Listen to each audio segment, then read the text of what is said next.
How are you? I'm doing great. So what's your name? Gabby. Gabby, nice to meet you, Gabby. If you don't mind me asking, what's your ethnic background? Korean and Polish. Korean and Polish, okay, okay. And how old are you? 27. 27, all right. What brings you out here to Kensington, Philadelphia? Same thing as everybody else. Unfortunately, I have a drug habit right now. Addicted to heroin. Okay, addicted to heroin. How long you been addicted to heroin? Probably about, let's say about a year now, on and off. So, what was your childhood like? It was pretty good, you know, normal. I have younger siblings. Mom, dad divorced at a young age, single mom. You know, dad was in the picture, mom was in the picture for a little bit. Dad had his own drug and alcohol issues and out of jail eventually. But other than that, you know, can't complain. You know, they provided what they could for myself and my younger siblings and did what they could. How many siblings do you have? I have 3 younger siblings, 3 younger sisters. 3 younger siblings, okay. And you're the oldest, okay? Yes. All right.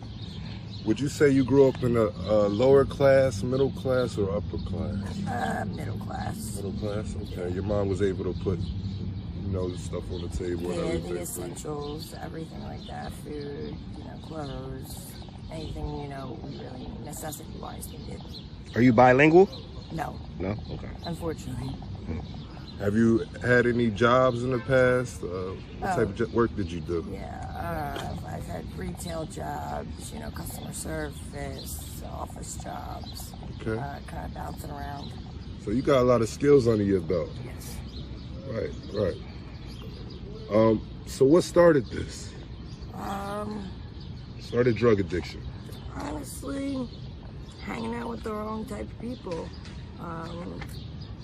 You know, I got introduced to it by a couple of friends, and you know, I mean, I smoked weed obviously as a teenager, drank, but I really got into smoking weed, and then my one friend at a party one night, you know, was like, I got, you know, this fentanyl, or heroin at the time, I should say. It wasn't fentanyl, but heroin. And I was like, oh, what's this? And, you know, I watched everybody else do it, and, you know, I tried it and liked it. What kind of parties were you going to? Were they like raves or something? No, it was more like the weekends. You know, during the weekend, you know, a friend would have a party at their house, or somebody would have a party somewhere. You get an invite, you go. You know what I mean? There'd be drinking, alcohol, music. So just like house parties. A normal, regular party. Normally house parties, yeah. They just happen to have harder drugs there. They had like any drugs you really could think. You know, people. This person had alcohol. This person had, you know, heroin. This person had pills. This person had weed. You know, so you could kind of get access to everything in the party. You know, weekend parties and stuff like that. Right, right. Now, in the year you've been addicted, have you tried any recovery programs at all? Yes. So recently I actually just went inpatient for detox and rehab in December. I completed. I had 7 months clean, and unfortunately relapsed about a week and a half, 2 weeks now. So you've been ripping and running these streets for 2 weeks now, ever since? Yeah. Yeah. Now, how do you make money to afford these drugs? You know, just little things, you know, if I get, you know, works, you know, selling works, boosting, you know, I sell cell phones. When I start running with cell phones, like a little bit of everything, you know, anything I can really, you know, like I said, find an end trade, make myself some money at the end of the day. Right, you don't partake in them dates No, most of the girls do out here. No. I feel like, you know, no judgment obviously, but I just feel like, you know, for me personally, I am not into it. And, you know, if I feel like if it got to that point where I couldn't handle anything or get money any other way, you know, obviously, like I said, I just had 7 months clean. You know, I would obviously get clean before putting myself in that situation. But yeah, no. That's good, because there's a lot of predators out here. Yeah, there is, and it's unfortunate. You know, these girls, like, they have such potential in them and everything, and these guys out here, they take advantage of them, obviously, because they know the name of the game, and it's just very dangerous for girls. Especially girls when, you know, they're by themselves. Like, they look for that. I feel like, you know, when they're by themselves, it's kind of like a target. Where, you know, if you're walking with a male friend or, you know, or in a group, you know, it's obviously harder to do, you know, something dangerous, you know, obviously. Right. Do you have any friends out here that you whip and run with? Yeah, I have family members out here. I wouldn't necessarily call them friends. Obviously meeting people out here, being out here, ripping and running. Like I said, I don't call them friends. They're mostly acquaintances, I would say. We don't have friends out here. You know, everybody kind of burns each other some way or another. You get robbed, you get, you know, burned, whatever the case may be. So there are no friends out here. But yeah, I have family members out here right now that, you know, I'm with, at least, you know, I'm not by myself. I've seen some crazy things out here. How do you survive the dangers that Kensington brings? It's hard. It's, you know, it's... Now, do you ever see yourself getting out of this madness? Oh yeah. Like I said, I just had 7 months clean. Fortunately, I relapsed. You know, I don't want to get high anymore. I have a 5-year-old child, 5-year-old little boy, and you know, like you said, it's dangerous out here.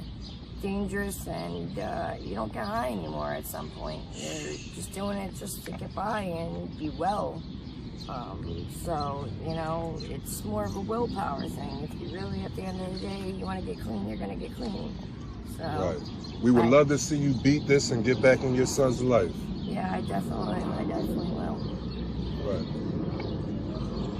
Now, what would you tell a young person that's just now coming out here starting to rip and run the streets? What would you tell them? What advice would you give them? What advice would I give them? Obviously, be careful. But you know what? Tell them it's not worth it, honestly. Like I said myself, I went from smoking weed to doing heroin. I didn't do no pills in between or nothing like that. A lot of people do Xanax or Percocets or whatever the case may be, but you know, it's not a fun drug, you know. You get addicted very quick. It's not worth it, you know, financially. Physically, I've had health problems obviously in the past from it, so it's really not worth it. And you know, there is a will, like I said, you have to want to get clean, and when you do get clean, like, it's great being clean, and you see a whole different, you know, lifestyle, and it's just really not worth being out here, honestly. During your 7 months of clean time that you had, what were some hobbies that you had? I like to draw. I like to listen to music. I like to journal a lot, write letters. And there's a couple days out of the week that, you know, I would like to I took out of my time to, you know, help other people in need that have been in my situation. You know, clothes, socks, essentials, things that they need down here, and stuff like putting care packages together for them. So. Right, it's always great to give back. Yeah, I love giving back. I would love to get in this type of field of work to help, you know, recovering addicts and stuff like that. Are you spiritual at all? Semi. You know, I believe in God, but you know, I don't go to church on a daily basis necessarily. But you know, I didn't base my recovery solely on you know, God or anything like that. But yeah, I mean, semi-spiritual. Do you believe in karma? Yes, definitely believe in karma. Good karma, bad karma. You know, I believe that, you know, if you do something bad, like bad karma's gonna come and get you. You know, robbing somebody, it will definitely come back at the end some way, somehow, that, you know, without you even noticing, it's gonna come back and bite you in the butt, you know. Would you say, have you ever done those things? Have you ever robbed or stolen from anybody out here? No, I definitely have not. You know, I would go, I never even stole from family. You know, I don't want it done to me, you know. I wouldn't like it done to me, so, and I don't like it done to somebody else, because at the end of the day, we're all in the same situation somehow. You know, we have obviously this addiction, and, you know, I feel like we should be coming together, you know, not downing each other and robbing each other and, you know, making things worse with violence, you know, because it obviously gets nowhere, so. That's true. I see your tattoos. That one you got right there is nice. Is that recent or? Yep, I just got this recently, right after I got clean. Okay. Yeah. How much did that run you? Probably about 200. What does it represent? The lion, you know, the strength. Obviously, I have the strength to, like I said, the willpower to get clean, stay clean. You know, just the strength to be able to do it. Look down on my arm every day. I'm a strong person. So yeah, the lion's just a very strong animal to, you know, the leader of the pack. So just the strength and the courage that, you know, when I'm down, I can look at it. Like I said, every day I look down on it when I'm down, you know, depressed, anything like that. I know that, you know, I'm that type of person. I got the strength and willpower no matter what, you know, fight through it. I know some things may get bad, real bad, but you just gotta fight through it, you know. Get through it, you're a strong person, and you'll learn and grow from it. Now, what's the craziest thing you've seen out here? Craziest thing? Or scariest?